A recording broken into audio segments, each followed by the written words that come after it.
Buenas tardes a todos. Bienvenidos a esta conferencia inaugural del 7º ciclo de Chateando con la Ciencia. Un ciclo en el que queremos introducir una nueva innovación. Comenzamos los ciclos haciéndolos presenciales hasta que la COVID nos empujó a hacer videoconferencias. Ahora queremos introducir un cambio que es hacerlos presenciales y en videoconferencia a la vez. Así que desde este momento disculpen cualquier problema técnico que todavía podamos tener. Cada vez con más frecuencia oímos hablar o leemos en los medios de la computación cuántica sin llegar a tener una idea clara de en qué consiste. Nos dicen que va a ser la revolución del siglo XXI y que se van a conseguir cosas inimaginables hoy en día. Pero las explicaciones que nos dan o son muy difíciles de entender o son muy difusas. Se nos cuenta que detrás de la computación cuántica hay inversiones millonarias de gobiernos y megaempresas para desarrollarla. Así que algo debe haber en todo esto. En Chateando con la Ciencia hemos querido inaugurar este nuevo ciclo teniendo con nosotros a uno de los grandes expertos en computación cuántica que muy amablemente ha accedido a hacer un hueco en su apretada agenda para introducirnos en este mundo de los procesos cuánticos. Un mundo que, ya os anticipo, escapa a nuestro sentido común y no da facilidades para navegar por él. Fernando Luis es profesor de investigación del CSIC en el Instituto de Nanociencia y Materiales de Aragón. Ya desde su tesis doctoral, en la que diseñó y construyó un instrumento para la medida de propiedades físicas de materiales a muy bajas temperaturas, cercanas al cero absoluto, es decir, a menos 273, que constituyó en su momento récord de España de baja temperatura. El profesor Fernando Luis ha estado inmerso en ese rango de temperatura. Es el rango en el que se mueven los experimentos y desarrollos en computación cuántica. Es autor de más de 140 artículos científicos, muchos de ellos en revistas de prestigio como Nature, Nature Materials, Nature Physics, Nature Chemistry, Nature Communications. Es decir, prácticamente cada artículo que publica el profesor Fernando Luis es un hito científico en el campo en el que se mueve. Lidera la actividad sobre hardware cuántico del INMA, enfocada al desarrollo de un novedoso procesador cuántico basado en moléculas magnéticas y circuitos superconductores, donde sin ninguna duda es líder mundial indiscutible. Esta línea de investigación ha sido financiada por un proyecto de la convocatoria Quantera, parte de la iniciativa europea Flagship en tecnologías cuánticas, y por un proyecto FETOPEN, ambos coordinados por él y en los que participan numerosas instituciones académicas europeas del más alto nivel, así como IBM y Keysight. El profesor Fernando Luis coordina también la línea de hardware de la plataforma de tecnologías cuánticas del CSIC y es coordinador del área de física y sus aplicaciones de la Agencia Estatal de Investigación. En 2022 fue propuesto como nuevo académico numerario de la Academia de Ciencias de Zaragoza. Además de su labor investigadora, ha participado en numerosas iniciativas para divulgar la ciencia a todos los niveles y en 2017 recibió el premio de la Real Sociedad Española de Física y el Banco Bilbao de Vizcaya al mejor artículo de divulgación por su trabajo titulado Computación cuántica con moléculas. Fernando, tienes la palabra.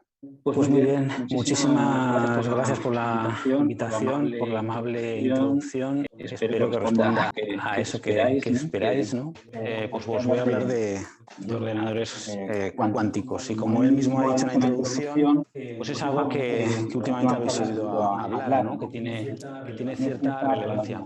Entonces, bueno, como una imagen vale más que 100 palabras, pues os quería mostrar antes de empezar realmente, os quería mostrar un par de imágenes que yo creo que son bastante elocuentes. Esto es una foto que aparece en New York Times el 6 de octubre de este año, o sea, hace un par de semanas, con una persona de cierta relevancia. Y aquí está un poco promocionando tanto la iniciativa estadounidense en chips como en general, como en chips cuánticos en concreto, y prueba de que realmente hay este incentivo económico para apoyar este área, que también muestra o da una indicación de su relevancia.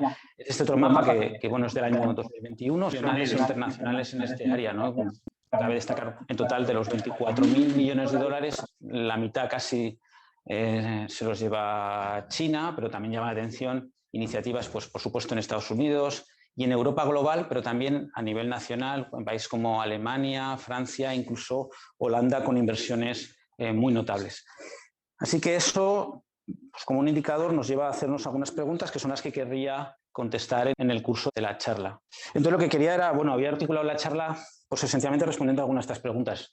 La primera es ¿para qué sirven? ¿Qué pueden hacer por nosotros? ¿No? Como aparecen en el título, o sea, ¿por qué este interés? La segunda, si os consigo convencer, y espero que sí, es hablar de cuáles son sus ingredientes básicos para construir estas máquinas y después cómo podemos llevarlos a cabo y cuáles son los retos a los que nos podemos enfrentar en este camino.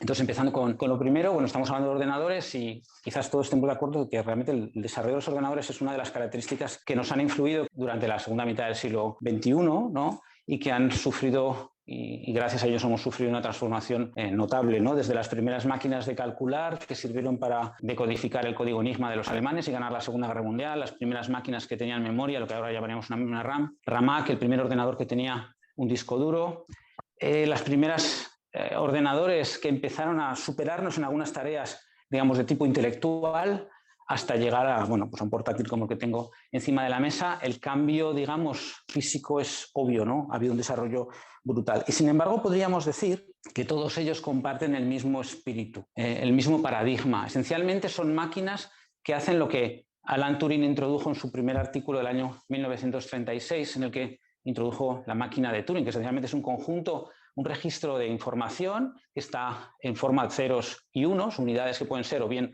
0 o bien 1, y después unas instrucciones y unas habilidades para cambiar estos registros dependiendo de esas instrucciones que nosotros tenemos y de algunas operaciones, ¿no? Y de algunas condiciones que, por ejemplo, aquí se marcan con este bit adicional. Esencialmente eso es un ordenador, es un registro de información sobre el que podemos hacer operaciones siguiendo ciertas instrucciones que nos interesan por alguna razón. Pero claro, la verdad es que si el espíritu no ha cambiado mucho, el cuerpo ha cambiado, ¿no? Y eso se puede ver, bueno, por ejemplo, esto es una gráfica que muestra la densidad de información en un disco duro de un ordenador en función del año de fabricación. Se pueden hacer gráficas muy parecidas, todas se llaman más o menos la ley de Moore, para otros parámetros como por ejemplo la densidad de transistores en un procesador. Fijaros que esto es una escala logarítmica, es decir, cada rayita es 10 veces más grande que la anterior. Es decir, que más o menos ha habido una duplicación de la potencia, de la velocidad y también del almacenamiento de información. Para que nos hagamos una idea un poco más visual, si ahora quisiéramos hacer un disco duro más o menos normal, no el mejor del mercado, de 1 terabyte, usando los mismos bits que tenía RAMAC. RAMAC ocupaba toda esta habitación, tenía unos discos de níquel de este tamaño y almacenaba la barbaridad de información de 4 megabytes, que los ejecutivos de IBM en aquel año dijeron, pero ¿quién puede tener necesidad de almacenar tanta información? No se lo vamos a vender a nadie. Bueno, pues si quisiéramos ahora meter 1 terabyte en este disco duro, con bits que eran más o menos del tamaño de un cabello humano, tendríamos que llenar unos 25 o 30 campos de fútbol. Es decir, que ahora son mucho más pequeños. Los bits que están aquí son mucho más pequeños. ¿Cómo de pequeños? Pues tan pequeños que para medirlos hemos tenido que definir una nueva unidad, que es el nanómetro, y la manipulación de estos objetos ha dado lugar a una nueva ciencia, que es la nanociencia, y una nueva tecnología, que es la nanotecnología, ¿no? Esto es una imagen de microscopía electrónica de un disco duro, y lo que se ve aquí son los granitos magnéticos que almacenan la información, que realmente el tamaño del bit es este rectángulo que veis aquí, que mide unos 200 nanómetros. Un nanómetro es la décima parte de la millonésima de un milímetro, ¿no? Y como veis, pues bueno, pues tiene unas pocos de estas unidades. Si algo ha hecho la humanidad en este sentido es, por ejemplo, superar o casi alcanzar la unidad de información en la que se almacena la información de nuestra especie, el tamaño de las cadenas de ADN. Entonces la pregunta es hasta dónde podemos llegar con esta miniaturización, a la cual está asociada en gran parte el progreso en la potencia computacional, en la potencia de los ordenadores.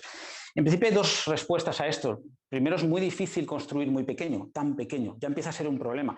Y de hecho, en algunos documentos en los que se habla de la estrategia, digamos, de dispositivos semiconductores, se habla de que, bueno, pues habrá un límite cercano a 2030 en el entorno al tamaño de 10, 8 nanómetros de tamaño lateral. Pero también en esos documentos se empieza a hablar de que va a haber otro límite natural, porque si seguimos esta recta, la ley de Moore, si seguimos disminuyendo, esto es el tamaño, que sería la misma ley pero invertida, que ocupa una unidad de información, llegamos a que en ese mismo entorno de 2030-2035 deberíamos llegar a tamaños del orden de un átomo. Y sabemos que a esas escalas las reglas del juego cambian. Las reglas de la física que rigen los objetos que son ya tan pequeños o del orden de un átomo pues no son las reglas a las que estamos habituados, a las que nos hemos enfrentado durante nuestra evolución como especie, sino son reglas que nos son un poco ajenas, pero que explican, entre otras cosas, las estructuras de los materiales, las estructuras de los átomos que forman estos materiales. Y esencialmente nos dicen que esos átomos están formados por estructuras discretas, por órbitas discretas, con energías bien definidas, y también nos hablan de cómo es la estructura de la luz, que también tiene un aspecto corpuscular, y también nos dicen cómo se intercambia energía esencialmente entre los fotones, esas partículas, y los átomos que permiten cambiar, por ejemplo, los estados de los átomos, etc. Pero las nuevas tecnologías cuánticas, lo que os voy a contar hoy, no proviene de, digamos, de esta idea más o menos establecida de la cuántica como algo asociado a paquetitos de energía discretos, a órbitas discretos, sino que viene de algo un poquito más profundo, para mí por lo menos más profundo y que me interesa más, y que para mí es, digamos, la piedra angular de la física cuántica, y es el principio de incertidumbre de Heisenberg. Heisenberg, en su artículo seminal, dijo una frase que para mí es muy bonita: cuanto más precisa sea nuestra determinación de la posición, con tanta menos precisión conoceremos la velocidad. Por primera vez en la historia de la humanidad hemos tenido un límite absoluto al conocimiento.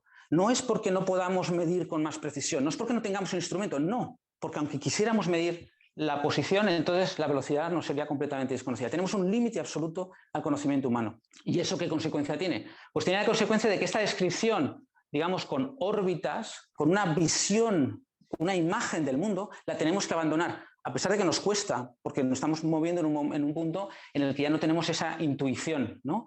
Las órbitas al final se parecen un poco a los planetas, se parecen un poco al movimiento al que estamos acostumbrados, y hay que sustituirla por otra en la que, digamos, que podemos, todo lo que podemos decir, que es mucho, es todo lo que se puede saber, es la probabilidad con la que una partícula, en concreto un electrón, por ejemplo, se encuentra alrededor del núcleo del átomo. La forma en la que los físicos describimos esto, que es muy importante para que os voy a contar, es la superposición cuántica. Y aunque Fernando me dio otra idea, pero bueno, yo tenía esta idea para expresarla, yo creo que se ve bastante bien en el fenómeno de las dos rendijas. Bueno, Richard Feynman, que lo voy a mencionar un par de veces más en la charla, decía que con esto se puede entender lo que se puede entender de la física cuántica. Imaginaos que tengo un cañón de electrones que lanzo a unas rendijas, ¿no? Y entonces, bueno, pues el electrón tiene dos posibilidades para llegar a la pantalla, por la parte de arriba o por la parte de abajo. Vamos a hacerlo fácil, tapo una de ellas, ¿vale? Y entonces, pues bueno, lo que va a pasar es que voy a tener en el detector una mancha de electrones que van a llegar más o menos por arriba, porque pasan por arriba. Si ahora tapo la de arriba, pues tendré la mancha abajo. Y si ahora os pregunto, si destapo las dos, pues tendré dos manchas, ¿no? Pues no, si haces el experimento, y vamos a hacer el experimento aquí, no tengo un cañón de electrones, porque es un poco más complicado, tengo un cañón de fotones, pero la física es exactamente la misma, y aquí tengo una doble rendija igual que ahí. Y entonces vamos a ver lo que sale, ¿vale? Entonces, espero que salga. No se ve muy bien porque está un poco lejos, pero ¿veis lo que sale? ¿Eh? ¿Veis que no sale una mancha? Lo que sale es una serie de puntitos. O sea, hay unos puntos a los que llega luz y unos puntos a los que no llega nada, ¿vale?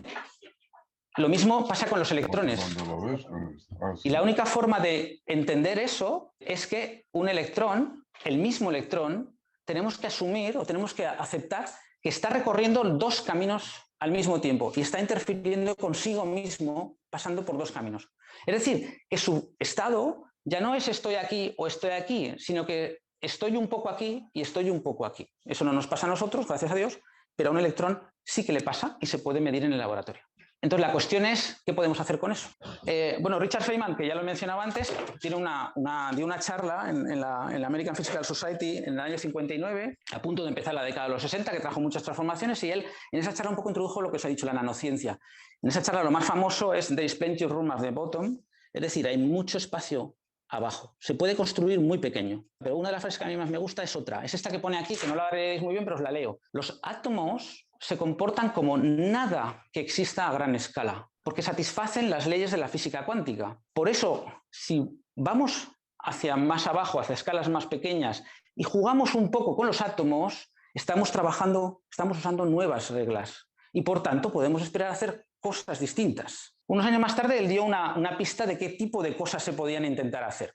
Él dijo, ¿por qué no usamos las reglas de la física cuántica a la información? Si os recordáis, en el artículo de Turing, la información puede ser o 0 o 1, o está aquí o está aquí. Él dijo, ¿por qué no usamos bits o formas de procesar la información en los que podamos usar una superposición? Que me sabe mal decirlo, pero digamos, pongamos que podemos tener al bit en 0 y en 1 a la vez. Eso supone, en esta representación que se usa mucho, yo os he traído unos bits aquí que no son de verdad, pero bueno, unos qubits, que en lugar de tener un punto en esta esfera podemos usar para procesar la información todos los estados que están en la superficie. Los estados que están en la superficie son todos estos que se pueden escribir como una superposición de estar en el polo norte o estar en el polo sur. Bueno, ¿y eso para qué sirve? Porque en el fondo es la pregunta que estoy intentando responder, ¿no? Bueno, pues volvamos a la máquina de Turing y ahora introduzcamos esta nueva posibilidad. Bueno, tenemos ahora ya no son bits, son qubits, son esferitas, ¿no? Y ahora, pero tenemos nuestra máquina que hace lo mismo. Es decir, llega a un sitio y puede elegir dejarlo como está o cambiarlo, dependiendo de una cierta condición, dependiendo de unas instrucciones. Pero ahora puede hacer otra cosa, que es cambiarlo y quedarme con el otro. Me puedo quedar con los dos. Puedo hacer una superposición de las dos posibles soluciones, por ejemplo, de mi problema. Y puedo seguir haciendo esto, a lo cual David Deutsch, que realmente fue el que creó un poco el andamiaje teórico de lo que hoy llamamos como computación cuántica, le llamó el paralelismo cuántico, porque si os fijáis, gracias a esta posibilidad de usar las reglas que están allí, a las cuales nosotros nos debemos, digamos, nuestra vida, a la que se debe la química, a la que se debe todo, solo que no, digamos, no las hemos usado la información, podemos manejar muchas de una forma muy diferente la información. En concreto, podemos manejar diferentes posibilidades de un registro de información en paralelo, pero de forma natural. No como un procesador que se ocupa de una cosa, otro procesador se ocupa de otra cosa y tal. No. Aquí el mismo procesador se está ocupando de diferentes cosas de forma natural gracias a las leyes de la física cuántica. ¿Eso para qué sirve realmente? Bueno, pues realmente eso simplemente nos da unos caminos diferentes con los que procesar la información y consigue que algunos problemas sean más sencillos, se hagan más sencillos. Os voy a decir unos tipos de problemas que son en los que se han encontrado algoritmos que presentan ventajas aplicando este truco.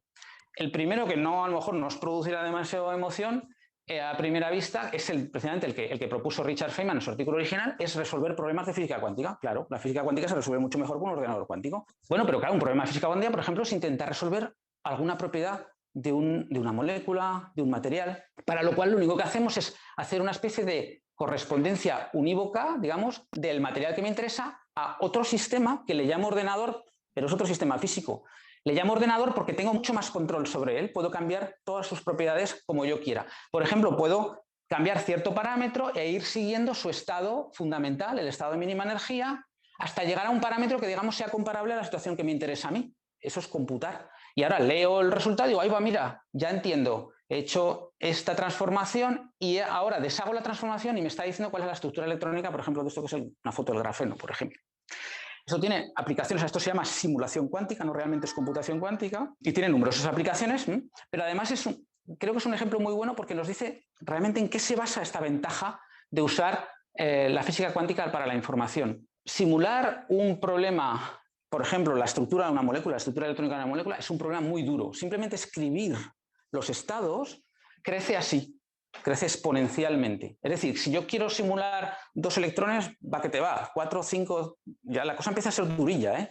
Pero si llego a 50, el problema es 21 órdenes de magnitud más duro en cuanto a coste de recursos, 21 órdenes de magnitud, un 1 y 21 ceros, más tiempo, más número de bits que necesito, más dinero probablemente, más energía, aunque esté usando un superordenador. Entonces esto pone un límite a lo que incluso una máquina como esta, que es el Barcelona Supercomputing Center, ¿no?, puede hacer.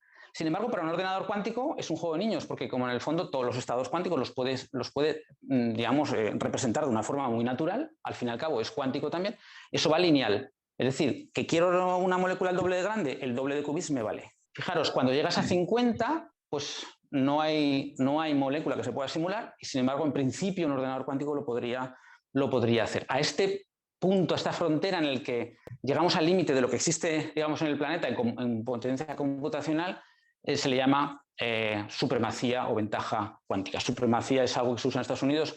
En Europa la palabra supremacía tiene otras connotaciones y se prefiere ventaja, ¿vale? ¿Para qué sirve este tipo de aproximación, lo que se llama la simulación cuántica? Pues bueno, pues como os he dicho, para simular materiales, por ejemplo, se habla de resolver la superconductividad de alta temperatura y tratar de encontrar materiales que sean superconductores a temperaturas más altas, que tienen interés en energía. Por ejemplo, y es probablemente el problema del $1.000.000, aunque no lo parezca, encontrar buenos fertilizantes, sobre todo que no los hagan los rusos, ¿no? Pues encontrar nuevas moléculas que sean buenos fertilizantes, o bien encontrar moléculas que sean capaces de luchar contra alguna molécula biológica que no nos gusta por alguna razón determinada, ¿vale? He de decir que, claro, esto es extremadamente interesante, pero hay, por así decir, todavía hay un camino entre tener máquinas que sean capaces de hacer ciertos cálculos y máquinas que digamos, y algoritmos que sean capaces de ser aplicables a este tipo de problemas. En ese sentido todavía hay un gap, digamos, de desarrollar algoritmos que se puedan utilizar para casos como este, aunque se han hecho ya algunos avances. El otro problema, os voy a hablar de 3 solo, ¿eh? El otro problema es factorizar números primos. Tampoco es que parezca muy impactante. Factorizar números primos, como imagino que sabéis, es el problema contrario a la multiplicación. Esto lo cuento en colegios e institutos y todo el mundo a la primera dice, yo le digo, a ver, esto no es difícil, ¿no? Factorizar no es difícil. 24 pues es 8 por 3, 2 al cubo por 3, ¿no? Bueno, está feo. Entonces hay gente que levanta la mano y todo y tal. Pero a la siguiente, cuando les pongo pues ya la cosa no es tan fácil. Es un problema duro, es un problema difícil. Y es un problema muy importante, es muy interesante. No es un problema matemáticamente solo, sino que el código RSA, que es en el que basa toda la seguridad informática, criptográfica, cada vez que tú metes un dato y quieres que vaya a alguien y que no lo lea nadie más, se basa precisamente en la dificultad de factorizar números primos. Esencialmente, alguien tiene el producto y además tiene uno de los factores, pero solo la persona a la que le tiene que llegar el mensaje. Entonces, para encontrar la clave, lo único que tiene que hacer es dividir, que es fácil, igual que multiplicar. Pero si un espía se encuentra con este número, tiene que factorizar y encontrar los 2 factores, y eso es muy complicado. De hecho, hay un premio para que consiga factorizar el número más grande en el que se basa el código RSA actualmente, ¿vale? Pues bien, el código de Shor, el código cuántico, que esencialmente lo que hace es explorar muchas posibilidades al mismo tiempo, pues pasa de que este problema se haga exponencial en el número de cifras a que sea lineal. Es decir, un ordenador cuántico en principio pues se puede decir que sería el espía perfecto o que acabaría con toda la criptografía clásica tal como la conocemos ahora mismo. Por tanto, digamos que además de interesante para algunas cosas prácticas, también es una cuestión, digamos, de seguridad o estratégica, que es lo que yo creo que justifica más el que haya ese interés que hemos visto al principio. Y el tercer problema o clase de problemas es buscar en grandes bases de datos. Esencialmente es el problema inverso a mirar en la guía de teléfonos. Mirar en la guía de teléfonos es fácil. Si yo te digo Pepito, pues tú buscas por orden alfabético porque es una base indexada y entonces encuentras el número. Sin embargo, si te doy el número y te pido el nombre del abonado, es un poquito más complicado porque, bueno, pues aproximadamente tendrás que pasar la mitad de las páginas ¿no?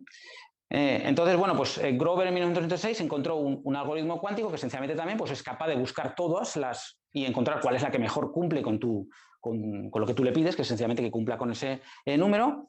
Aquí el aumento en la disminución de complejidad no es tan grande, es decir, no es exponencial, porque el problema es más o menos va como el número de abonados, entonces es lineal. Pero el cuántico es RAID-N. Entonces, si estamos, por ejemplo, en buscar un Google cuántico o algo así, pues cuando el número de datos es enorme, pues en principio pues esto puede ser una ventaja. Este tipo de problema es un problema asociado a problemas de optimización, es decir, encontrar el mejor, el que se parezca más al número que tú le has dado, optimizar, es eso.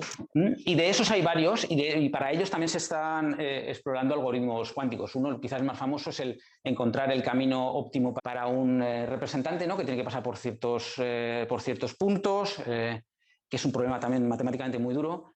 El problema de maximizar los beneficios en bolsa. O también se han encontrado algoritmos que parece que podrían ser aplicables al entrenamiento de redes neuronales, es decir, hacer que las redes neuronales sean más eficientes. Entonces, bueno, esto es un poco la introducción, el para qué sirven. Os hablaré de alguna aplicación más de tecnologías cuánticas, no exactamente para computación, un poco hacia el final de la charla.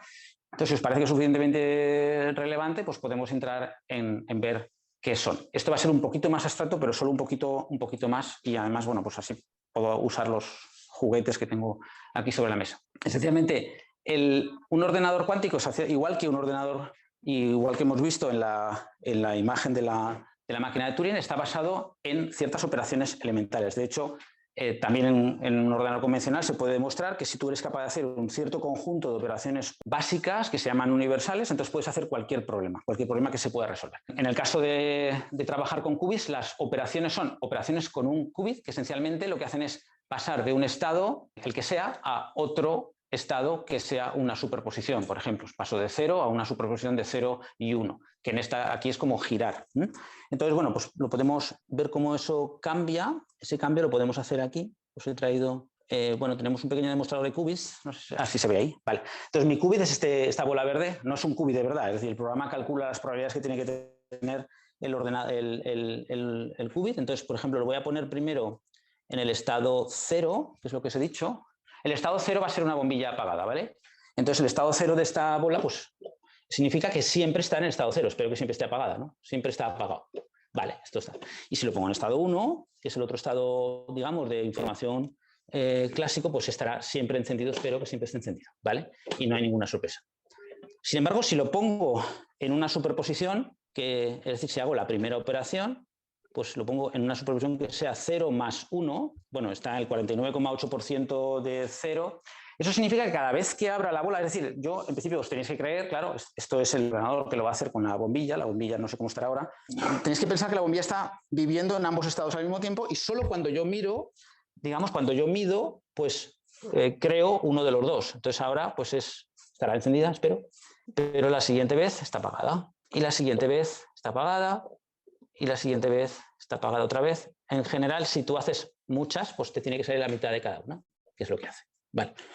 La segunda operación es las puertas que, como os he dicho, hacen una condición, es decir, hacen algo sobre uno de los qubits, pues tengo dos aquí, dependiendo de qué estado tiene el otro. La más característica es la puerta CNOT, que lo que hace realmente es le da la vuelta a un qubit que se llama Diana, si y solo si el control está, por ejemplo, en el estado 0. Y no hace nada si está en el estado 1 o al revés, ¿vale? O sea, no hace, en este caso, no hace nada, está en el 0 y cambia si está en el 1, ¿vale? Entonces, una cosa chula de la puerta CNOT es que si tú aplicas primero una puerta de estas, es decir, si creas una superposición y luego aplicas una condición de estas que mezcla dos, se genera un estado como este de aquí, el 0, 0 más el 1, 1, que os lo voy a decir, no es fácil verlo así a simple vista. Resulta que es un estado perfectamente definido para los dos qubits, pero sin embargo tú no puedes preguntar en qué estado está este, en qué estado está este. Cada uno de ellos no está en un estado bien definido. Lo que está definido es el estado de los dos. Creo que se llama un estado entrelazado, que os habrá sonado también.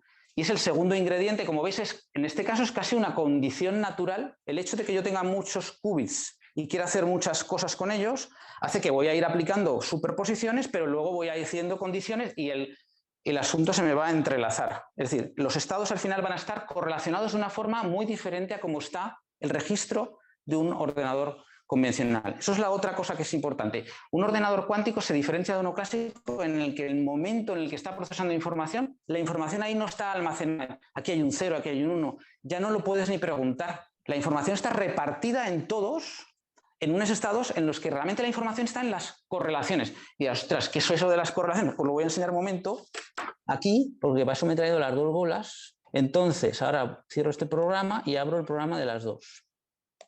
Es que esto lo queremos escalar también, queremos poder hacer hasta teleportación y todo encima de la mesa, pero bueno, por ahora tenemos la posibilidad de usar dos bolas y os puedo enseñar pues, lo que es un estado entrelazado. Entonces, digamos que, por ejemplo, yo ahora tengo el qubit verde, va a ser mi control y lo he puesto en una superposición, que es cuando pasan cosas divertidas. Y este va a ser en el que vamos a ver qué ocurre. Con esta configuración, ahora voy a poner esta configuración, este lo pongo en 1 y este está en una superposición, ¿vale? Y ahora le doy a este botón y los voy a entrelazar. Ahora están entrelazados, ¿ves? Se ve. O sea, ahora ya cada uno de ellos no tiene un estado, ahora hay un estado de los dos al mismo tiempo. Entonces ahora, según lo que haga con este, bueno, lo veis aquí también en la luz roja, según lo que yo haga con este, sabré lo que le pasa a este, pero antes de abrir esta yo no sé ni cómo está este ni cómo está este. Yo sé cómo se correlacionan entre sí. Entonces ahora necesito un voluntario que se lleve esta bola, a ver si pasa lo que tiene que pasar. No lo abras hasta que yo te diga, ¿vale? Que si no se rompe la... Entonces, bueno, yo la abro ahora, entonces está apagado. Vale, la otra, ahora yo sé que esta está apagada porque lo estoy midiendo. Esa tiene que estar encendida. Está encendida. Vale, vamos a probar otra vez. Lo puedes dar a otra persona que si quiere... Vale, entonces le vuelvo a dar al... Y ahora abro, espero que ahora sea un poco diferente. Ahora está encendida, pues esa tiene que estar apagada. Vale, entonces veis, la información no vive en si está apagada o encendida, vive en que si esta está apagada, esa está encendida. Y lo que es maravilloso es que podrían estar en dos partes separadas del universo. Con tal de que estén entrelazadas, si yo abro esta bola aquí y una persona abre la otra bola en Marte, que no sé cómo se la he dado, pero se la he dado, he compartido un estado entrelazado entre dos personas, da igual donde estén. Y es una de las características también, ya no solo de la computación y de la aplicación de la información, digamos, de la mecánica cuántica de la información, sino en general es una de las cosas maravillosas de la física cuántica, ¿no? El hecho de que existan este tipo de estados que violan, digamos, toda nuestra intuición. Vale, pues entonces, pues ya sabemos un poco cuáles son los elementos del ordenador cuántico, luego si tenemos un poco más de tiempo podemos verlo. Pero claro, todo esto que os he contado es así si todo es perfecto. Es decir, si imaginaos que yo con un dedo le doy a una cosa aquí y se hace... La vida no es así, la vida es un poco más complicada y más frágil, en este caso, extremadamente frágil. Si hay algo que caracteriza a las superposiciones, a los estados entrelazados, es su fragilidad. ¿Qué quiero decir con fragilidad? Que, por ejemplo, medirlos los cambia irreversiblemente, pero cualquier otra interacción que se parezca más o menos a medir, a saber demasiado de ellos, no les gusta, ¿vale? Es un poco como los vampiros, ¿no? Si les da la luz, pues se mueren. Imaginaros que yo soy un tío que tengo las ideas un poco así clásicas y digo, no, a ver, el electrón pasa por un lado, lo que pasa es que no sabemos por qué lado pasa, pero que pasa por un lado. Esta gente se le llama la gente de variables ocultas, ¿vale? En el mundo de la física. Entonces dice, yo lo que voy a hacer es poner aquí una bombilla, pero como quiero ser muy fino, voy a poner una bombilla que echa un fotón solo, pero con un fotón yo voy a saber por dónde va a pasar ese electrón que seguro que pasa por un lado. Hombre, ¿cómo vas a decir a mí que no? Entonces pongo ahí una bombillita que solo manda un fotón de vez en cuando, ¿vale? Entonces resulta que un solo fotón a un estado tan frágil como una superposición se lo carga completamente, cambia completamente la trayectoria y efectivamente has conseguido que pase por allí, pero efectivamente has conseguido cargarte todo el fenómeno de interferencia en el que se basa, digamos, las posibles aplicaciones de la superposición. Desde el punto de vista de un qubit, lo que pasa es que si tú tienes una superposición y tienes interacciones que tú no controlas, no las que tú quieres hacer, pues lo que te va a pasar es que automáticamente tu superposición se pierde y llegas al mundo clásico en el que, bueno, pues no tenías esa ventaja que querías. Entonces lo que hay que hacer es intentar aislar muy bien. Un ordenador cuántico necesita estar muy aislado. Lo ha dicho Fernando antes, una de las ingredientes que tiene un ordenador cuántico es que uno de los ruidos que te tienes que quitar es el ruido térmico. Un ruido térmico es como intentar hablar cuando la gente está hablando alrededor. ¿A qué se habla mucho mejor cuando todo el mundo está callado? Pues es más o menos lo mismo, ¿no? Entonces, de hecho, la foto que os he enseñado de Joe Biden, realmente casi todas las fotos que enseñan un ordenador cuántico lo que enseñan es el refrigerador. Lo que enseñan es el refrigerador. De hecho, este es el nuestro, ¿vale? No está Joe Biden, pero por lo demás no está mal, ¿no? Tiene más o menos la misma pinta. Entonces, los qubits se ponen en sistemas como este, donde el plato este, que es el más frío, que por cierto esto es un botijo, pero ahora no tengo tiempo de contaros, esto es como un botijo, pero con helio, ¿vale? Y ahí están los qubits, ¿no? Están a temperaturas cercanas al cero absoluto. En nuestro refrigerador, 10 milésimas de grado por encima del cero absoluto. Para que os hagáis una idea de... iba a poner la plaza del Tórico, pero yo no, voy a poner algo más impactante todavía. Este es Neptuno, tiene una temperatura media de menos 218 grados bajo cero. Es el planeta más frío del sistema solar. Estamos mucho más fríos que eso. Estamos mucho más fríos incluso que la radiación de fondo. Es decir, que una de las cosas bonitas de hacer física a bajas temperaturas, aparte de este tipo de cosas, es que dices, es que soy el único en el universo que estoy viendo esto ahora mismo, salvo que haya alguien por ahí que tenga otro refrigerador de este tipo. Bueno, entonces, eso es lo primero, pero aún así eso no es suficiente. Como vais a ver, todavía no es suficiente, entonces hace falta introducir formas de corregir los errores que van apareciendo.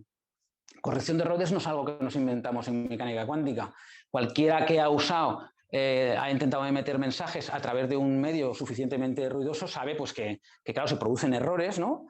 Y afortunadamente, pues muchos de los lenguajes informáticos, incluso nuestro idioma, de hecho, es resistente a los errores, ¿no? Tú quitas letras y sin embargo se sigue entendiendo. ¿Cómo lo hacen? Pues fundamentalmente es a través de la redundancia. En todos los idiomas hay más letras de las que hacen falta. Dentro de poco no las habrá, pero cuando las cosas iban bien, pues había más letras de las que hacían falta. Y entonces lo que se hace normalmente es tú mandas versiones repetidas del mensaje y luego comparas lo que pasa cada cierto tiempo. Y donde ves que hay alguno que se sale, pues lo que haces es decir, bueno, votas y dices, bueno, pues como hay dos unos, este tendrá que ser un 1, etcétera, ¿no? Y lo corriges y tiras para adelante. Lo tienes que hacer suficientemente a menudo, dependiendo de lo ruidoso que sea tu canal. Por eso es importante aislar a pesar de todo.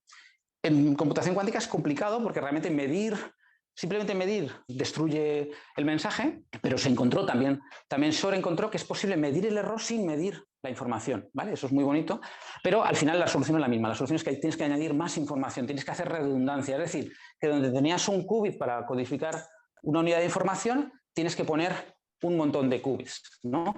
con el mejor código, que es el que se llama el código superficie, pues la unidad mínima se convierte en algo que tiene que tener 25, por lo menos, 25, 50, 70 qubits. Lo que hace que lo que antes necesitabas un número de qubits para conseguir un cálculo interesante, pues ahora se hace mucho más grande. Por ejemplo, para una factorización que sea interesante para criptografía, hará falta un procesador de 100 millones de qubits, ¿no? Eso es uno de los problemas. Vale, entonces digamos que si queremos hacer algo, voy a pasar ya a la parte final de la charla, si queremos hacer algo que sea útil, que tenga unidades de información que puedan tener superposiciones, que sean objetos cuánticos bien controlables, que pueda controlar. Necesito tener muchos, necesito en cada uno de ellos poder hacer operaciones para generar superposiciones y necesito poderlos conectar entre sí de una forma que también sea robusta y lo más rápida posible. Esto no es fácil y os quería contar pues, bueno, algunos ejemplos de sistemas que se están utilizando ahora mismo y que son, digamos que como dos extremos. El primero es el más natural. A ver, si quiero hacer cosas con las leyes de la física cuántica, pues como os he dicho al principio, un poco en la motivación, voy a usar lo que de forma natural es cuántico, voy a usar átomos individuales, átomos, ¿no?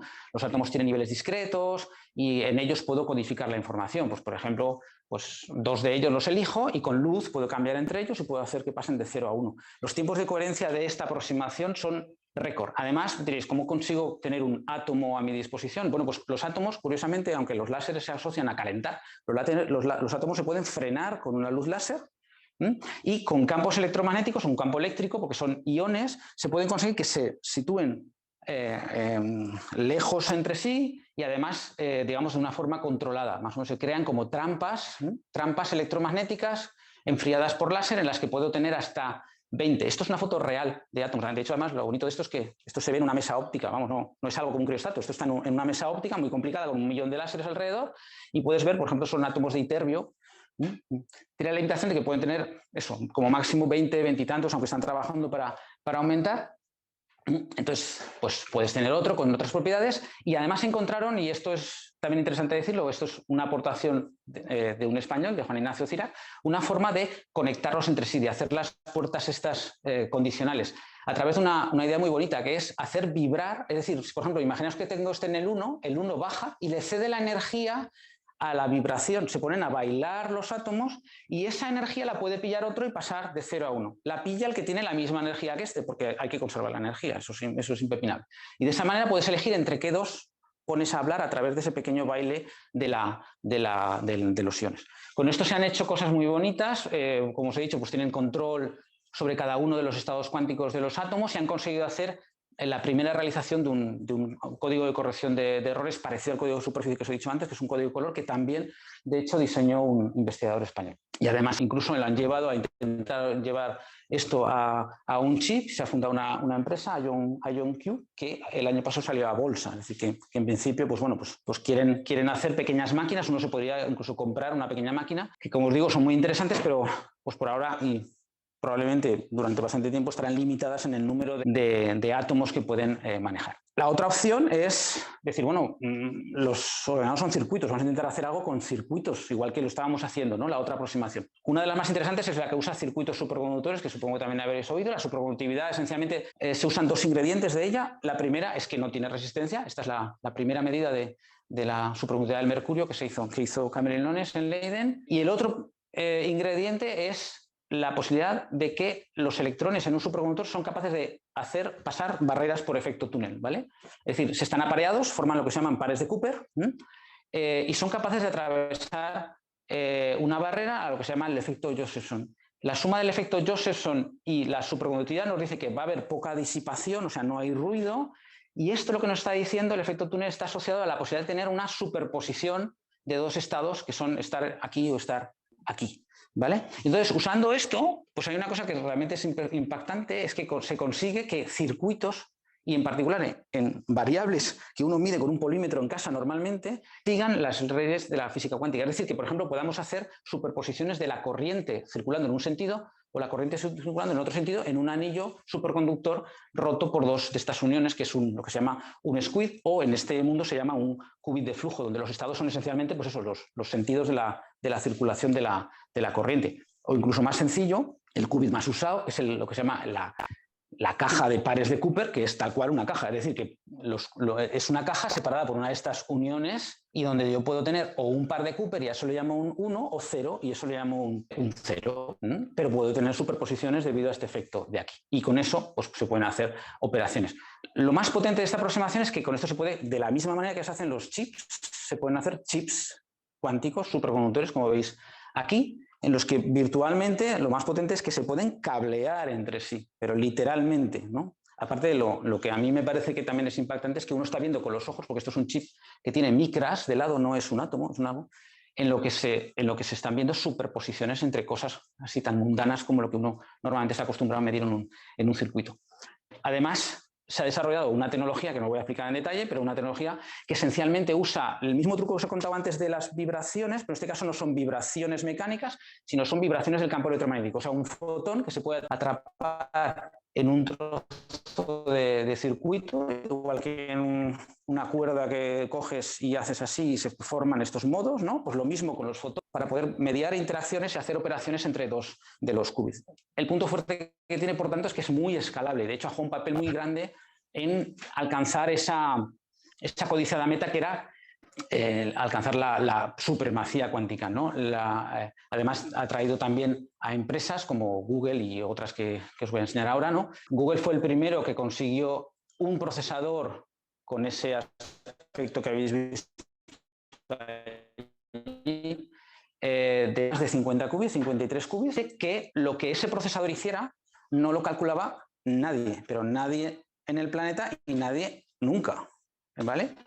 Lo que hicieron es algo muy sencillo, fundamentalmente porque es lo único que podían hacer bien. Lo que hicieron fue coger este set de qubits con sus acopladores que os he contado, que son el ABC, y los qubits, como veis, son estas cruces que son los trasmones, y le empezaron a aplicar las puertas que les salían bien.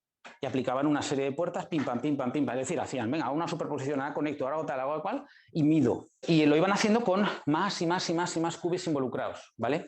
Lo que veis allí, de hecho, cada una de estas puertas tiene menos de un 1% de error. Sin embargo, como veis aquí, el resultado final, el 1 es que el resultado es el que tú esperas, perfecto. El resultado final era menos del 1% de éxito, es decir, de 100 veces que hacen, 99 sale otra cosa y no es lo que tiene que ser, pero tú lo puedes calcular, ¿vale? Y sale lo que tiene que ser con el ruido que tienen estos qubits. Pero lo pudieron calcular hasta un cierto número de puertas y hasta un cierto número de qubits. Cuando llegaron a 53 y empezaron a aplicar ciclos que tenían 13, 14, 15 puertas, a pesar de que el éxito del propio ordenador era bastante discutible, pues calcularon que, por ejemplo, en esta situación de aquí, calculaban si Sycamore le costaba 200 segundos conseguir su resultado y en un superordenador que IBM tiene acceso, por supuesto, pues le costaba 5 horas. En cuanto empezaron a calcular ya cosas del orden de miles de millones de años. Es decir, ya era imposible, ¿vale? Sobre esto hubo bastante discusión, sobre todo porque la gente de los superordenadores también se vino un poco arriba y dijo, un momento, que lo podemos hacer mejor. Entonces hubo algoritmos, mira, pues durante un año hubo gente que dijo, no, yo esto te lo calculo en menos tiempo y tal. Pero digamos que esto se ha quedado un poco obsoleto porque inmediatamente no, 2 años después, en China sacaron un ordenador con 66 qubits y eso va en el exponente, es decir, es exponencialmente más grande y por tanto ya no hay discusión, ya no hay títere que calcule lo que calcula o lo que hace este. Y IBM sacó a finales del 2021 uno de sus procesadores de 126 qubits y anuncia que el año que viene sacará uno que tendrá 3 chips conectados de 133 qubits cada uno. Es decir, esto es impresionante y esto marca un hito porque significa que por primera vez estamos pudiendo hacer con una máquina cuántica en este caso, cosas que digamos, se van fuera, es decir, es terra incógnita. Esto no lo podemos calcular. Pero por otra parte, y no quiero ser cenizo, pero bueno, también es un poco venta, ya os anuncio que es un poco venta de algo de publicidad en todo esto. Realmente los cálculos que se hacen hasta ahora es lo que os he dicho, es hacer las gates que yo puedo y medir. Es decir, en el fondo, este ordenador no está haciendo nada útil, no está haciendo un programa que sirva para algo, no, está haciendo las operaciones que sabe hacer y se mide a sí mismo. Y lo que han demostrado, lo que se demuestra hasta ahora, que es una maravilla, es que este objeto es demasiado complicado para poderlo calcular. Pero digamos que el problema que hay es que yo puedo aumentar el número de qubits, pero si no reduzco el ruido, no voy a poder hacer muchas cosas con cada uno de los qubits. Lo que importa no es el número de qubits, lo que importa es lo que llaman el volumen cuántico, es decir, el producto, más o menos el producto de cuántos qubits tengo y cuántas operaciones puedo hacer sin ruido, lo cual me permitirá, pues, por ejemplo, hacer algo que tenga cierta utilidad. Y lo que está pasando ahora es que más o menos en poco tiempo se llega a algo así, difuminado al final. Es decir, que con un procesador un poco más pequeño ya se ha empezado a hacer algún código de corrección de errores, es decir, se ve una cierta luz, pero claro, hacer corrección de errores significa que de esos 166 qubits vas a sacar 1 o 2 qubits de verdad, vas a sacar 1 o 2 unidades de información. O sea que, bueno, ahí hay un poco, es decir, una maravilla, es acceder a estados de la naturaleza y cosas que no sabemos acceder de otra manera, pero digamos que todavía queda ese gap para que sea algo aplicable. De hecho, el propio director de Google, John Martínez, en su artículo, acaba el artículo diciendo "We are only one creative algorithm away from valuable near-term applications". Es decir, tenemos una máquina que hace cosas que no podemos hacer de otra manera, pero nos gustaría que alguien nos dijera qué podemos hacer con esto que tenemos ahora. Y de hecho, eso es uno de los retos ahora, ¿no? Probablemente, de hecho, hay muchas de las aplicaciones que os he dicho en simulación cuántica, en optimización, que probablemente se podrán encontrar un nicho de mercado en estos ordenadores que tenemos ahora, o que IBM tiene, o que Google tiene, y que, bueno, que no son perfectos, que son máquinas ruidosas. Bueno, una opción, ya muy breve, una opción es intentar usar una estrategia que se ha usado también en el desarrollo de los ordenadores, bueno, y casi muchas tecnologías. Es decir, bueno, voy a intentar coger lo bueno de cada cosa, usar una aproximación híbrida, ¿no? Un ordenador ha progresado gracias a mezclar muchas tecnologías, metales, imanes, un montón de cosas. Os voy a contar el ejemplo, que en el fondo es la forma de contaros lo que estoy haciendo yo, porque, bueno, también me apetecía un poco. Nosotros lo usamos, como ha dicho Fernando, nosotros usamos moléculas magnéticas. Una molécula, en el fondo, es el objeto microscópico más pequeño, como este, que además es sintonizable, es decir, tiene la opción de cambiarle cosas. Nosotros usamos dentro de la molécula, esto se parece un poco al átomo que pintaba antes, pero nosotros no estamos usando niveles electrónicos, estamos usando niveles magnéticos, es decir, nosotros usamos átomos que se comportan como un pequeño imán, entonces el 0 es una orientación de esta flecha, de este spin, y el 1 es la orientación contraria. Y como os he dicho, bueno, pues son objetos microscópicos, son bonitos, pero la diferencia es que todo esto nos ofrece una forma de hacer una ingeniería, de hacer un cambio, pero no como hacen los de los circuitos, digamos, cableando cosas alrededor, sino con otra herramienta que es la química. Eso nos permite, por ejemplo, tratar de que sean más aislados, de que sean más veloces, etcétera, etcétera, pero lo que realmente a mí me apetece contaros es que nos permite hacer cosas dentro que no son triviales, no simplemente es un qubit. Por ejemplo, pues esta molécula tiene 2 átomos distintos dentro, no tienen colores distintos, pero bueno, eran 2 átomos diferentes, uno es un cerio, los otros un nerbio, y podemos hacer el segundo ingrediente, el de las 2 bolas, la puerta Zenot. Por ejemplo, si este spin lo ponemos en una dirección, pues con una luz, o en este caso microondas, podemos invertir un spin, pero sin embargo, si a este le damos la vuelta, como están interaccionando, esto cambia y ese ya no hace nada. Entonces hace exactamente la puerta Zenot, pero de una forma local y, bueno, en parte más sencilla. Hemos avanzado un poquito más, hemos llegado a 3 y con 3 se abre una nueva puerta porque ya empiezan a poderse hacer los primeros códigos de corrección de errores, que sería muy bonito porque podríamos integrar la corrección de errores no en una cosa muy complicada, sino en el ladrillito elemental. Esto es híbrido, entonces el segundo ingrediente son, en este caso, los circuitos. Lo que hemos hecho sin ninguna vergüenza, tratar de, en cierto modo, adaptar la misma tecnología de los superconductores, de los circuitos superconductores, para tratar con nuestras moléculas. Este es nuestro refrigerador, como os he dicho antes, y nuestros circuitos son estos que, bueno, los hemos hecho en colaboración con el Centro de Astrobiología, porque de hecho son circuitos que ellos usaban como detectores en astronomía para telescopios. Entonces la idea es que, bueno, esto es uno de los circuitos que se pone en contacto con un cristal que tiene estas moléculas. Las moléculas que estamos tratando de usar ahora, ya en los experimentos que van a empezar, espero, a final de año, son bastante más complicadas, tienen muchos niveles, es decir, son capaces de más o menos procesar como entre 3 y 4 qubits, ¿vale? Y un poco la idea del procesador este que vamos a poner en marcha es algo así. Nosotros mandamos una señal que hace un cambio entre 2 niveles que elegimos nosotros y luego, a través de la respuesta del circuito, que veis allí, esos son unos datos reales, veis que desaparece algo y eso simplemente es porque parte de los fotones que hemos mandado se han convertido en esta excitación de allí, por tanto ya no los vemos, ¿vale? Eso significa, esto es interesante porque nos indica que podemos hacer lo básico, es decir, podemos cambiar entre esos estados y podemos saber qué ha ocurrido, podemos leer el cambio. Y os puedo decir que además sabemos que se puede leer exactamente qué cambio ha ocurrido, o sea, qué estado final hemos alcanzado. Y en el futuro, pues un poco, bueno, digamos que esto lo queremos hacer a esta escala de 3-4 qubits en los próximos 2 años, y de hecho tenemos un compromiso para llevar a cabo eso. Y en el futuro lo que creo que es interesante es que esto abre una vía para quizás cuando el resto de aproximaciones tengan a lo mejor todavía necesidad de ir más allá, en la que podemos integrar estas moléculas en circuitos. Entonces es un circuito, solo que cada elemento es una molécula y cada molécula, o sea, eso introduce 2 diferencias. Uno, que caben más, porque son más pequeñas que los circuitos, pero lo más importante es que cada molécula puede hacer cosas, digamos, por ejemplo, puede tener la corrección de errores metida dentro. Entonces podemos construir con qubits que ya son resistentes al ruido. Eso sería, digamos, un poco nuestra idea de largo alcance. Pero bueno, un poco como conclusión de esta parte y casi ya de toda la charla, digamos que aunque hemos alcanzado un grado de desarrollo, se ha alcanzado en el campo un grado de desarrollo impactante, pues bueno, todavía queda hueco para lo que es el ordenador cuántico que puede hacer los algoritmos, digamos, que todo el mundo estaría esperando de criptografía, etcétera. Sin embargo, existen otras aplicaciones, esto es la hoja de ruta de la Unión Europea, en las que hacen falta menos qubits. He hablado de la simulación cuántica y os quería dar en 2 pinceladas 2 más. Una de los sensores cuánticos. Los sensores cuánticos simplemente se basan en esa fragilidad de los estados cuánticos a perturbaciones, que os he dicho antes. Entonces eso se le puede dar la vuelta también, convertir un problema en una oportunidad y decir, bueno, pues si un estado cuántico es muy sensible a lo que lo rodea, puede ser un sensor extremadamente sensible, ¿no? Por ejemplo, al campo magnético. Este es en particular bastante interesante.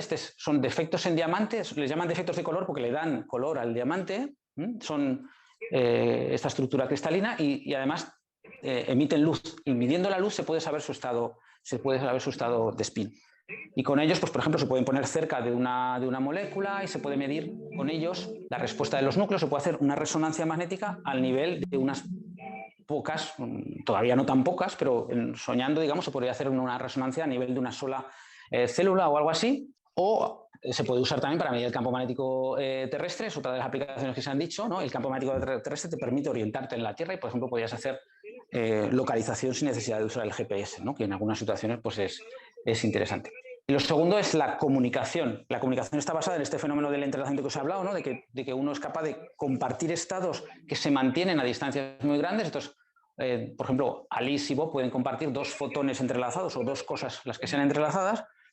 Con eso se pueden intercambiar una información que les permite hacer la clave para sus mensajes secretos, y si existe alguien que quiere intentar bloquear ese mensaje, el problema es que lo va a leer, lo va a medir, lo va a destruir, y ellos dos podrán saber qué ha ocurrido aplicando lo que se llaman, bueno, unas reglas que se llaman las desigualdades de Bell. De hecho, este tipo de experimentos se han realizado en el laboratorio, primero a pequeña escala y luego a escalas bastante más llamativas. Una de ellas, por ejemplo, la comunicación, el intercambio de claves entre La Palma, los observatorios de La Palma y Tenerife, y es de actualidad porque de hecho ha dado lugar este desarrollo al Premio Nobel de Física de este año, como habréis oído, ¿vale? Que son los primeros experimentos que mostraban que realmente el entrelazamiento existe y que por tanto la teoría cuántica es correcta y que otras teorías alternativas no pueden ser correctas, ¿no?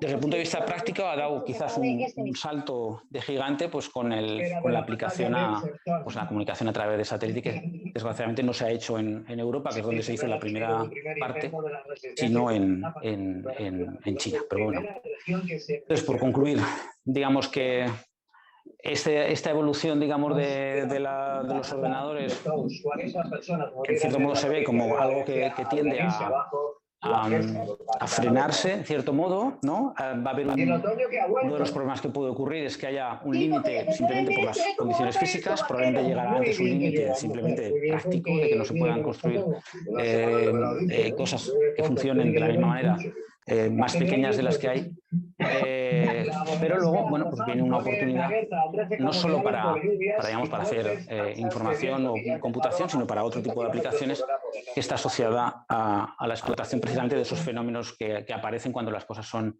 muy pequeñas, ¿vale?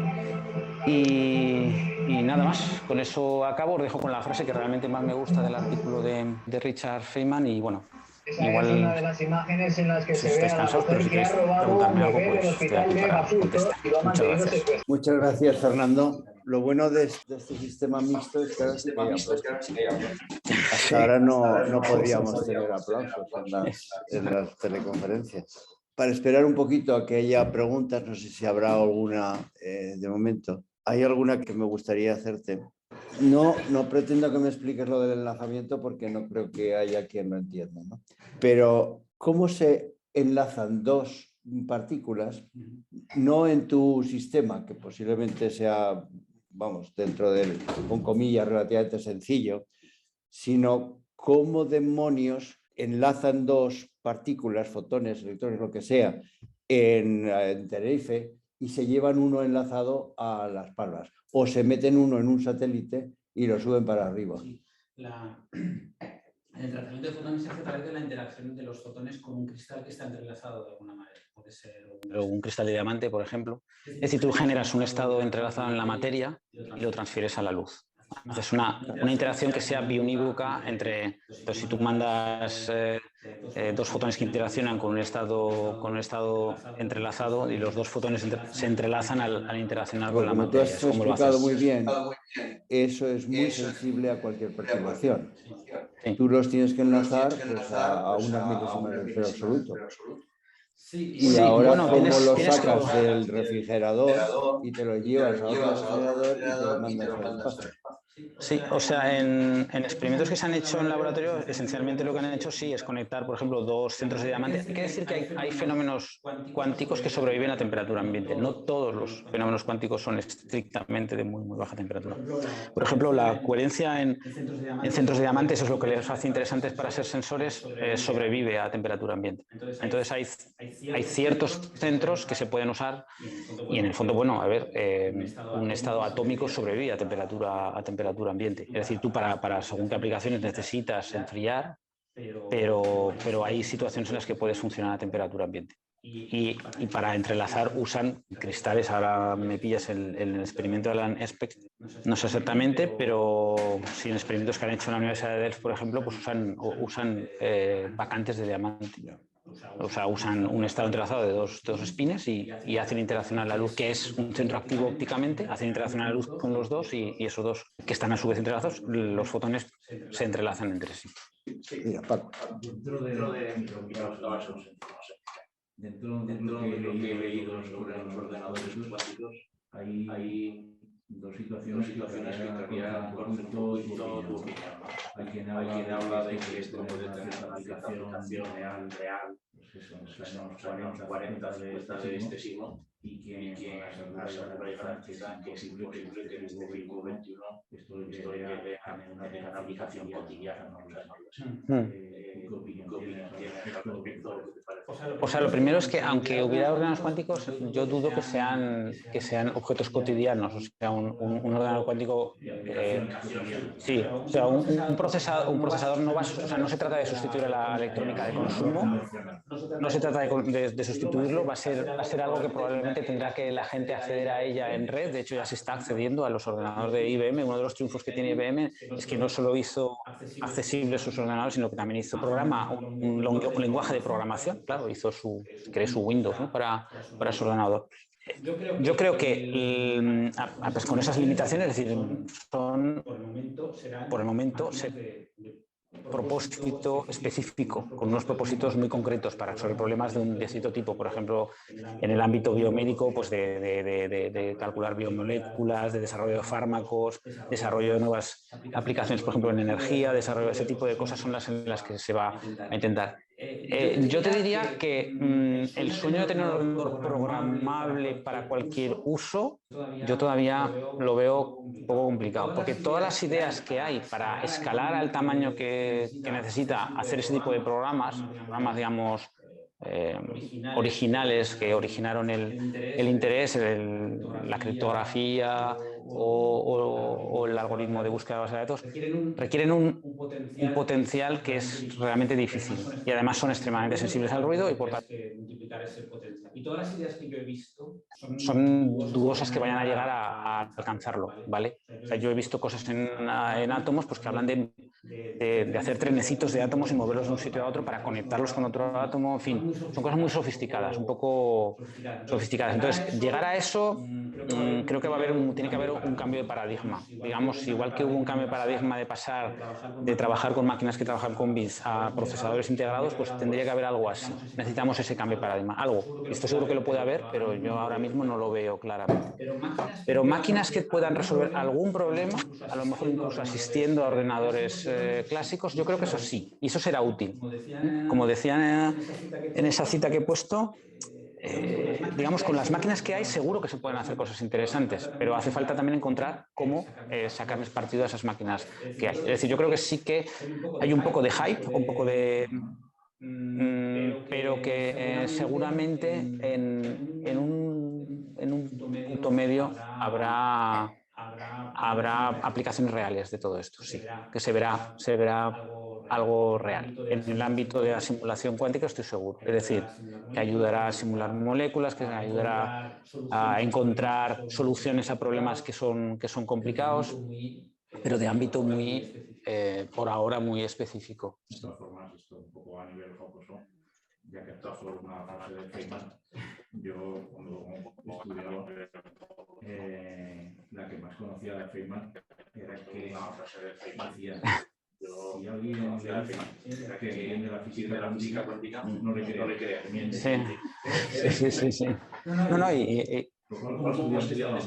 Sí. Sí. O sea, la física cuántica funciona. La física cuántica no se entiende, pero funciona. Pero no es una ciencia que te permite entender el significado de la vida o alguna cosa así. Funciona. Dar soluciones a problemas y las cosas que fabricas. Sí. Mira, Siana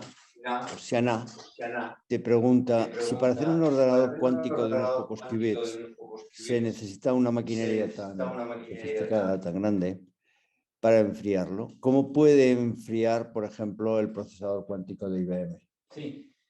Bueno, el chip de IBM es de un tamaño así. Es pequeñito, sí. No es extremadamente, y está integrado. Ahora IBM, de hecho, está apostando por una, bueno, se veía en la transparencia. ¿Veis? IBM, esta es una foto de su web, y la idea que tiene es integrar en 3 dimensiones. Ahora todos los procesadores se integran en 2 dimensiones. Entonces, digamos, con un mínimo de complejidad añadida, en principio, es todavía, entre comillas, cabe bastante dentro de un solo refrigerador. Y luego su idea, pasa que eso sí que ya es de esas soluciones que cuando las veo digo, si esa es la solución, tenemos un problema. Su idea es, de hecho, ha llegado a convencer a los fabricantes de refrigeradores de que los haga hexagonales. ¿Por qué? Porque los hexagonales se pueden empaquetar bien. Entonces los piensa poner juntos y con agujeros, con líneas de luz entre ellos, comunicar chips que están en diferentes. Que ya se ha hecho, en un laboratorio se ha comunicado un refrigerador de ilusión que está en una habitación con otro refrigerador de ilusión que está en una habitación, y se ha mandado información de uno a otro, y se ha hecho una operación desde el uno hasta el otro. Pero, entonces, digamos, crear ya no solo un procesador, sino un centro de procesamiento que tenga un montón de cosas de estas. ¿Sí? Una de las cosas que está haciendo es que, desde luego, la tecnología también de bajas temperaturas y tal, pues está creciendo. De hecho, donde hay un mercado, ahora mismo donde claramente hay un mercado, es en todo lo que son ese tipo de tecnologías. La gente que vende refrigeradores se está forrando, sin permitir a esto, y todo lo que son tecnologías, digamos, de control, electrónica, etcétera, pues también está teniendo y igual que pasó, si queréis, en el CERN, seguramente eso puede que sea uno de los frutos que sean también interesantes. Mira, Ricardo, ahora te doy la palabra, déjame terminar con los que... Ricardo te pregunta, ¿de qué magnitud de equivalencia de información estamos hablando entre el qubit y el byte? Creo que son cosas completamente distintas. Bueno, un byte son 8 bits, es una letra. De hecho, un byte es una letra. Un qubit no es que un qubit tiene exactamente la misma información. No, es una buena pregunta. Un qubit tiene la misma cantidad de información que un bit. No almacena más. De hecho, no, quizás no lo he dicho. Un modelo matemático no es porque sea más rápido ni porque almacene más información. No, es porque tiene más formas de procesar. Porque sea más rápido ni porque almacene más información. No, es porque tú tienes que leer y la lectura final es 0, 1, 1, 0, 0, 0. Eso es el resultado. Y con 8 qubits tú tienes la cantidad de información de 8 bits, exactamente la misma. No aumenta la información. No hay más capacidad. Ni siquiera son más rápidos tampoco, ¿no?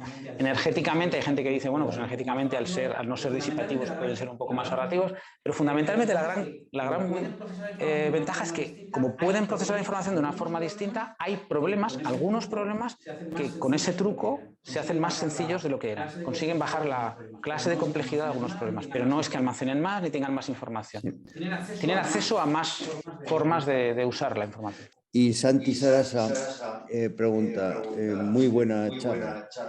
¿Qué influencia se cree que tendrán los ordenadores cuánticos respecto a la sostenibilidad global? Sí, eso es buena pregunta. Bueno, en los documentos oficiales en los que se defiende la inversión europea, por ejemplo, se hablan de tres aspectos fundamentalmente. Uno es estratégico, que es seguridad. Otro es salud. De hecho, la computación cuántica está metida en el ámbito de envejecimiento con salud en la Unión Europea, curiosamente.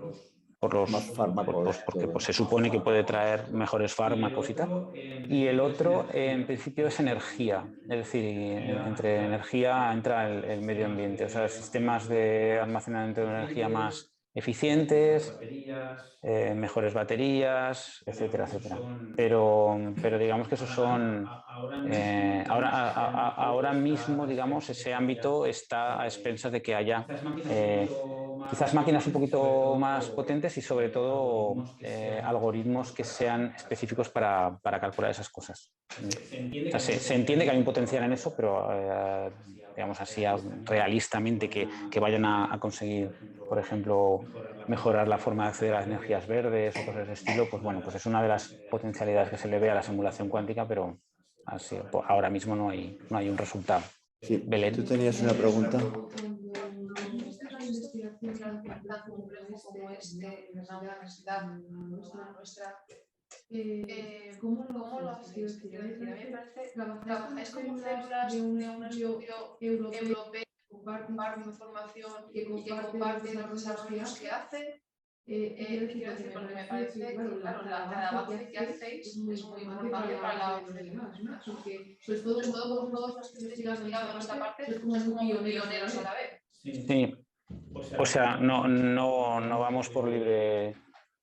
O sea, hay varias respuestas. Una, a nivel europeo en concreto, donde nos movemos en el ecosistema que nos movemos, Europa ha trazado unas guías de lo que hay que seguir. Europa tiene unos cuantos programas y esos programas son los que financian en gran parte también lo que hacemos nosotros aquí, porque nosotros ahora mismo tenemos ayuda de los fondos de recuperación, ¿no?, dentro de un programa complementario de comunicación cuántica que está metido dentro, cumpliendo con su deber España dentro de un programa de lo que se llama la EuroQCI, que es hacer un Internet cuántico en Europa. Esencialmente, conectar todos los centros de computación cuántica de Europa a través de una red segura, como la que os he enseñado, digamos, también cuántica, ¿no? Entonces hay gente que tiene que trabajar en comunicación y tal. Entonces, en cierto modo, estamos guiados. Y luego hay otra que es poner ordenadores cuánticos complementando 3 o 4 centros de supercomputación en Europa. Entonces, digamos que hay, a nivel europeo al menos hay unas guías. Pero bueno, luego la investigación es competitiva, es decir, cada uno tiene su aproximación a esa guía fundamental, ¿no? Pero incluso así no lo puedes hacer solo. O sea, nosotros pues, tenemos colaboradores y tratamos de hacer proyectos en colaboración. O sea, de hecho, este proyecto que os he enseñado pues es fruto de una colaboración con 11 universidades. Bueno, somos 11 partners. Está la Universidad de Oxford, la Universidad de Manchester, está la Universidad de Parma, la Universidad de Florencia, la Universidad Técnica de Viena, y luego está IBM, que les interesa esta idea de, digamos, de integrar funcionalidades porque ellos lo quieren a lo mejor aplicar a sus procesadores también. Y está Keysight, que es era el antiguo Agilent, que es el que hace toda la electrónica de control de todas estas cosas. Todo esto que se ve son equipos Keysight. Entonces, no, solo nunca lo puedes hacer, claro, si te faltan cosas.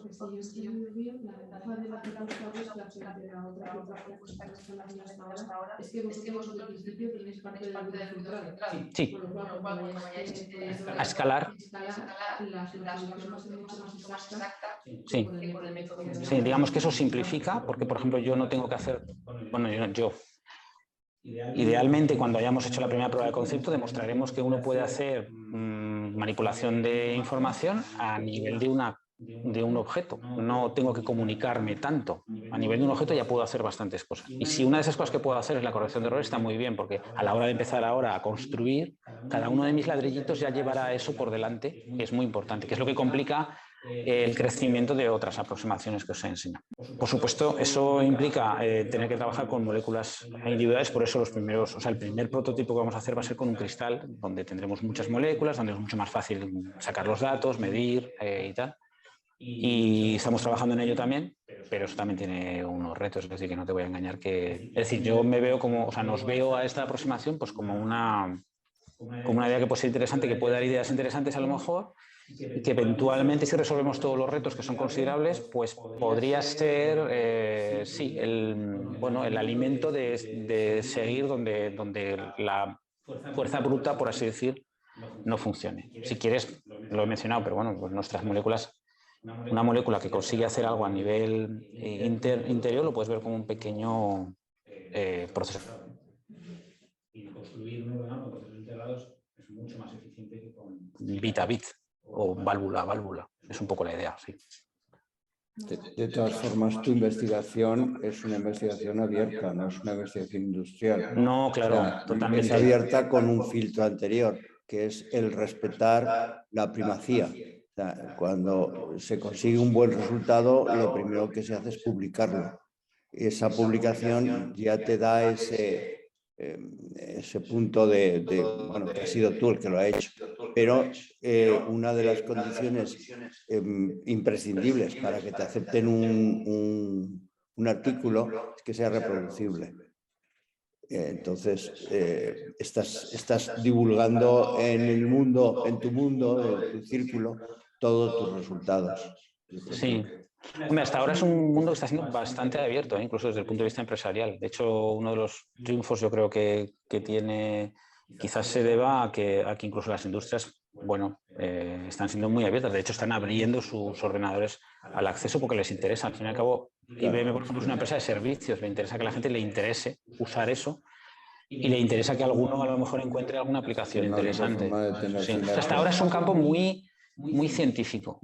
Quizás la parte más empresarial es que quizás la forma de dar las noticias a veces, o la forma, o sea, digamos que estamos en la, no sé si conocéis, la curva esta de expectativas de una tecnología, ¿no? Pues claramente la computación cuántica quizás está en el top, en que la expectativa es máxima y todavía le queda un poco una normalización para llegar a estabilizarse en lo que os he dicho. Seguramente habrá a corto plazo cosas muy interesantes, estupendas y tal, y que a largo plazo seguramente dará algo, pero que, bueno, que hay que ver hasta dónde y cómo va a llegar a eso. Y ahora por ahora es abierta, quizás un poco optimista, a lo mejor, en algunos ámbitos. Pero bueno, que creo está bien, está bien. Una cosa que ha hecho es que, por ejemplo, Europa, no solo con este ámbito, pero Europa, a lo mejor eso por el tiempo que estamos viviendo, se está hablando ahora de soberanía tecnológica, es decir, que con la computación cuántica se ha hablado en el no solo Biden habló de ella en esa visita a IBM, sino curiosamente también el Parlamento Europeo hace un par de semanas también se habló de soberanía tecnológica. Es importante mantener la soberanía tecnológica en el ámbito de las tecnologías cuánticas.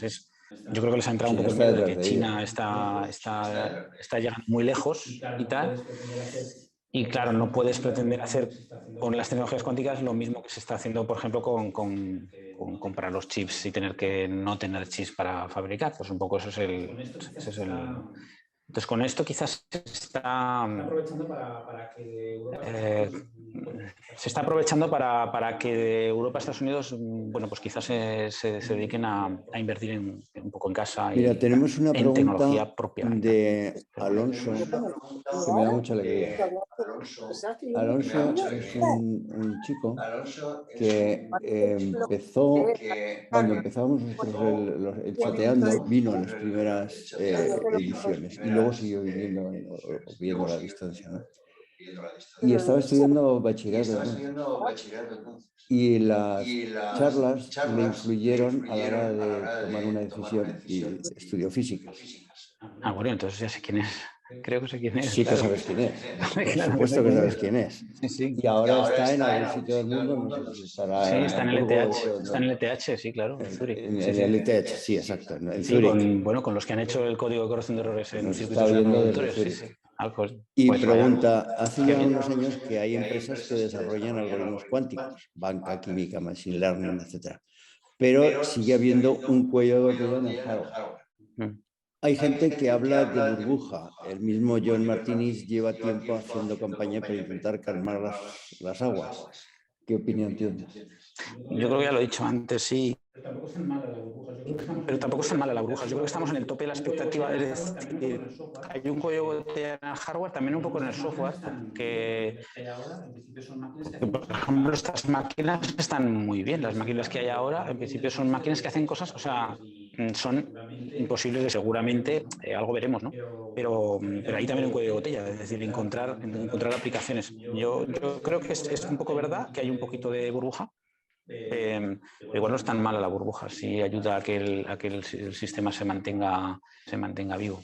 Y si Ana te vuelve a preguntar, para las comunicaciones encriptadas, ¿valdrían solo 2 qubits enlazados o se necesitan más? No, las comunicaciones se hacen con varios, se repite el experimento. De hecho, la comunicación encriptada no solo se puede hacer con pares entrelazados, se puede hacer de otras maneras, pero siempre se basa en que tú tienes una fuente y compartes muchos fotones. Y mides muchos fotones, y la medida de muchos fotones te sirve, de hecho, para detectar para hacer estadística y detectar si tienes a un espía que te está introduciendo error entre ellos.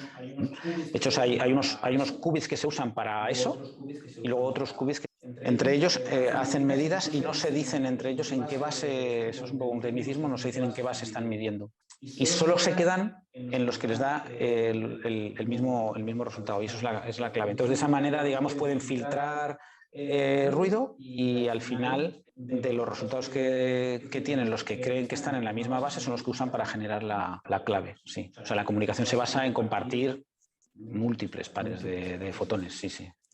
Paco. He oído que hay ideología, que hay quien dice que se puede funcionar con 4, por ejemplo. Sí, sí, eso es maravilloso, sí. Sí. O incluso la función fotofísica de las plantas, que hay ciertos puntos. No hay una interconexión con la biología. Sí. Para trabajar la temperatura ambiente, que sería la leche. Pues sí, esa es una muy buena sugerencia. De hecho, sí que hay fenómenos cuánticos, claro, que ocurren a temperatura ambiente, desde luego, sí. O sea, hay una interacción entre... Este mundo no solo se para en estas aplicaciones, sino que tiene connotaciones para tratar de entender otras cosas. Y una de ellas es efectos cuánticos en biofísica, que desconozco prácticamente, o sea, los conozco a nivel de divulgación, como lo has contado tú. Yo sé que hay un proceso dentro de la magnetopercepción, que es lo que se llama esto, que es realmente impresionante, que es verdad, y que parece que está situado en un proceso en los ojos, parece, y que efectivamente es un proceso cuántico, es decir, hay una superposición entre medio. En un proceso de decaimiento químico, de varias reacciones, hay un momento en que que es el que es más sensible. Es decir, usan más o menos como un sensor de los que os he enseñado, pero desconozco hasta qué punto eso se entiende del todo. Y me imagino que sí que hay un posible feedback entre uno y otro, pero por ahora no hay nadie que haya propuesto un ordenador cuántico basado en cosas biológicas, pero bueno, la verdad que estaría muy bien, porque al final esto es como los ordenadores normales. Si tenemos el cerebro y funciona tan bien, de alguna manera se puede hacer un ordenador que funciona estupendamente bien. Sí, claro. O sea, aquí tenemos entera. Ahí tenemos... No se calienta. Exacto, sí. Pero bueno, eso es otro paradigma distinto, que es la inteligencia artificial, y que bueno, que eso tiene que ser otro conferenciante que hable de eso. Otro conferenciante. Una última pregunta. Entiendo las acciones y el interés político que hay en conseguir dominar la computación cuántica. Si un país consigue tener un buen ordenador cuántico, te desencripta lo que digan otros. O sea, está al cabo de la calle de toda la información que se pueda uno imaginar. Entonces eso es un desafío, una tentación enorme y a la vez un peligro, ¿no? Sí, eso es una de las razones, aunque yo creo que quizás no es la, es decir, quizás la que se menciona mucho, pero claro, como eso va a llevar tiempo, hay mucha gente que ya está trabajando en lo que llaman criptografía post-quantum. O sea, ya se están haciendo algoritmos que se supone que son resistentes a un ordenador cuántico. Porque, claro, el RSA es un caso concreto que se basa en la factorización de números. Entonces, Por una parte es eso, pero yo creo que desde el punto de vista estratégico, quizás la comunicación y todo el hecho de simulación y de lo que eso puede llevar a diferentes áreas, quizás sea todavía más acuciante para lo que es las decisiones políticas que están tomando, más que el fin de la criptografía, porque ese es muy lejano. Y yo creo que lo que han marcado las alarmas, lo que ha hecho saltar las alarmas y ha hecho que Europa diga no, ya se acabó, lo vamos a hacer solo nosotros y Estados Unidos solo nosotros, y que a China, pues por ejemplo, bueno, yo tengo un proyecto también con ese laboratorio, con el laboratorio Jianping Wine, tengo un pequeño proyecto con ellos también, y empieza a ser difícil porque ya empieza a estar vetado, digamos, ¿no? La interacción con China se está empezando a... O sea, se ha empezado a hacer un poco proteccionismo, no sé si también es porque, bueno, pues los aspectos políticos juegan. Y no creo que sea exclusivamente por el tema ese, yo creo que es fundamentalmente, dicen, no puede ser que dependamos tecnológicamente, como nos ha pasado con los chips, también en esto. Esto tiene pinta de tener un potencial en esto, en comunicación segura, que claro, comunicación segura eso sí que es importantísimo. Claro, si tú puedes mandar mensajes y el enemigo no puede mandar ese tipo de mensajes, pues bueno, pues ha hecho que se haya hecho ahora mismo un cambio de nivel, diría yo, sí. Bueno, yo creo que podemos acabar aquí, pero dejarme antes felicitar también a Paco Hernández y a Pedro Quílez, porque han sido los artífices de que esto funcione. Y eso es también muy importante. Entonces, agradecer a Fernando Luis. Ay, estaba muteado, ¿no? O se me oye, sí. Vale. Su conferencia, el esfuerzo que ha hecho, porque realmente tenías el tiempo muy ajustado. Y ha sido un placer escucharte y tenerte con nosotros. Yo quería, bueno, no solo dar las gracias, sino también eso, especialmente para mí es mucha ilusión, la verdad.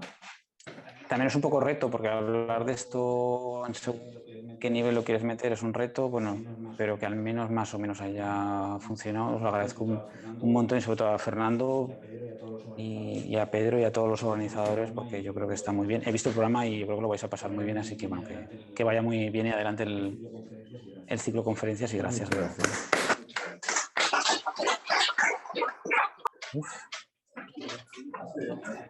¿Ha funcionado bien la red, lo de la conexión?